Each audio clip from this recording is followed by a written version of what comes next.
In this Bubble tutorial video, I'm going to demonstrate how you can improve the look of your forms in Bubble by having better radio boxes or better toggles, so that if you have a list of items in your database like this is an option set I've got created of color with 4 colors, and I want the user to be able to choose one color and only one color, then this is a perfect opportunity to demonstrate how you can have a better design. But before I launch into that, if you are learning Bubble, there is no better place than going to planetnocode.com, because we've got even more Bubble tutorial videos on our website than you'll find on our YouTube channel. So let's dive into the editor here. And I'm going to do this using a custom state, and I'm going to do that with icons. So let's add in an icon. Now, if you find the icon library a little bit limiting in Bubble, then you can of course add more icons using a plugin, or check out our other tutorials about Font Awesome, because you can even have the latest Font Awesome icons in Bubble, and it will only take you a few moments to set up. But right now I'm going to use the default ones and go for a circle. So let's have this one here.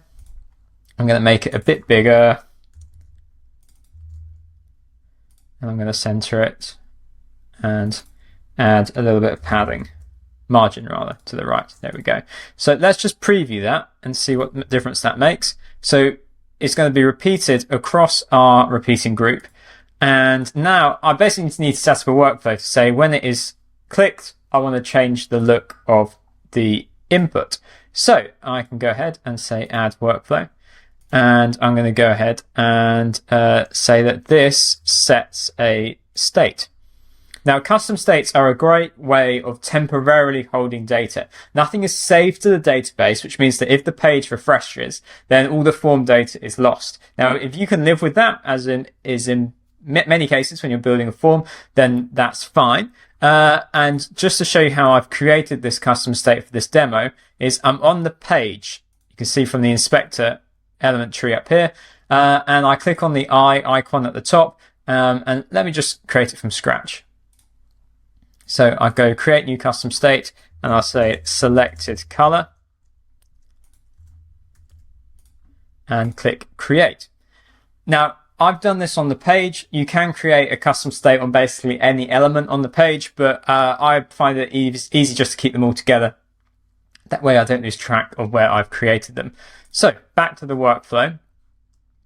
I'd simply go to my custom state, and I say it's going to become the selected color of the current cell's color. So the current cell of which the circle icon is residing in is now going to become the selected color. And something helpful about this is that basically every time this is clicked, it's going to override it, which means that if I were to first click on black and then click on white, it's going to replace black with white.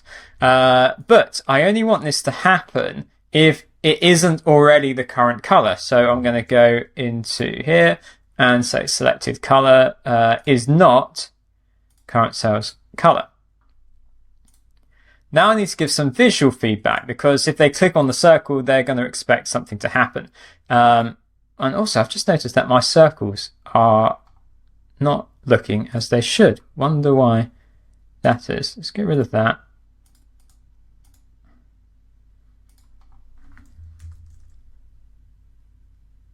Oh, I'm not sure. Let's see if they change. So basically, I'm going to make this become a circular check. So I'm going to go into say that this becomes this one here.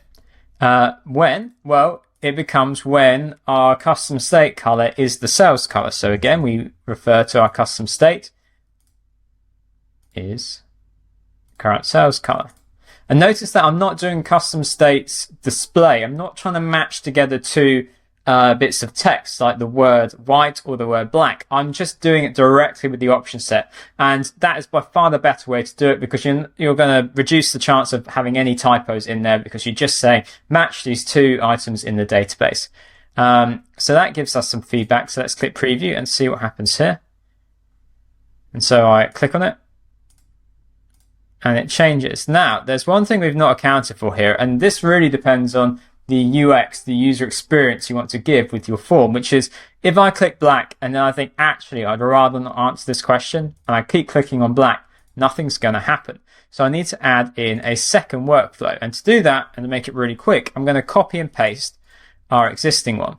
And I like to color code this. So I'm going to say green is when we go from is not to is. And then red is going to be when we go from is to is not. So I'm going to invert the only when statement here. And I'm going to clear the custom state. So let's preview that.